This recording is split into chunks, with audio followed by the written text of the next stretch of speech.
एक गांव में एक स्त्री रहा करती थी। वह स्वभाव से बहुत गुस्से वाली थी। गुस्सा उसकी नाक पर बैठा रहता था। छोटी छोटी बात पर वह तुनक जाती और लोगों को भला बुरा कह देती थी। आस पड़ोस में रहने वाले लोग उससे परेशान थे और उससे बात करने से घबराते थे। घर कैसे अछूता रहता। उसका गुस्सा घर पर कलह का कारण बन चुका था। उस स्त्री को एहसास था कि गुस्सा उसके लिए परेशानी का सबब बनता जा रहा है। अक्सर गुस्सा उतरने के बाद वह पछतावे की आग में जला करती थी, लेकिन गुस्सा नियंत्रण के बाहर होने के कारण स्वयं को लाचार पाती। एक दिन गांव में एक महात्मा पधारे। उनकी कीर्ति जब स्त्री के कानों तक पहुंची तो उसने निश्चय किया कि वह महात्मा जी से मिलकर अपने गुस्से को दूर करने का उपाय पूछेगी। वह महात्मा से मिलने पहुंची और प्रमाण कर बोली, गुरुवर, मैं अपने गुस्से से परेशान हूँ। गुस्से पर काबू ही नहीं रख पाती।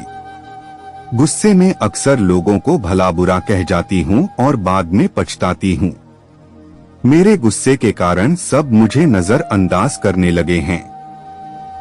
इससे मैं बहुत दुखी भी हूँ। मुझे कोई ऐसी दवा दीजिए कि मैं गुस्सा करना छोड़ दूं।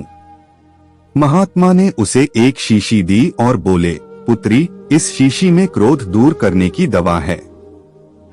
अब से जब भी तुम्हें क्रोध आए, इस शीशी से मुंह लगाकर दवा के कुछ घूंट पी लेना।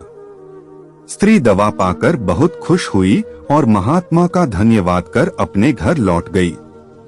उसके बाद उसे जब भी गुस्सा आता, वह शीशी से मुंह लगाकर दवा पी लेती। धीरे धीरे उसका गुस्सा कम होने लगा। 7 दिन बाद जब शीशी की दवा खत्म हो गई तो वह फिर से महात्मा के पास पहुंची और बोली, गुरुवर, आपने मुझे गजब की दवा दी है। पीते साथ ही गुस्सा छूमंतर हो जाता है। अब वह दवा खत्म हो गई है। कृपा कर मुझे उस दवा की एक शीशी और दे दीजिए। महात्मा मुस्कुराते हुए बोले, पुत्री, तुम्हें जानकर आश्चर्य होगा कि उस शीशी में कोई दवा नहीं थी। उसमें सादा पानी भरा हुआ था। क्रोध आने पर जब भी तुम उस शीशी से पानी पीती थी तो शीशी मुंह में होने के कारण तुम कुछ बोल नहीं पाती थी।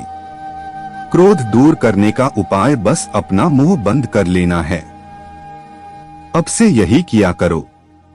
सीख। दोस्तों, अगर आपको भी क्रोध आता है तो कुछ क्षण के लिए दूसरे की बात को अनसुना कर दें। यह कहानी कैसी लगी मुझे कमेंट करके जरूर बताएं।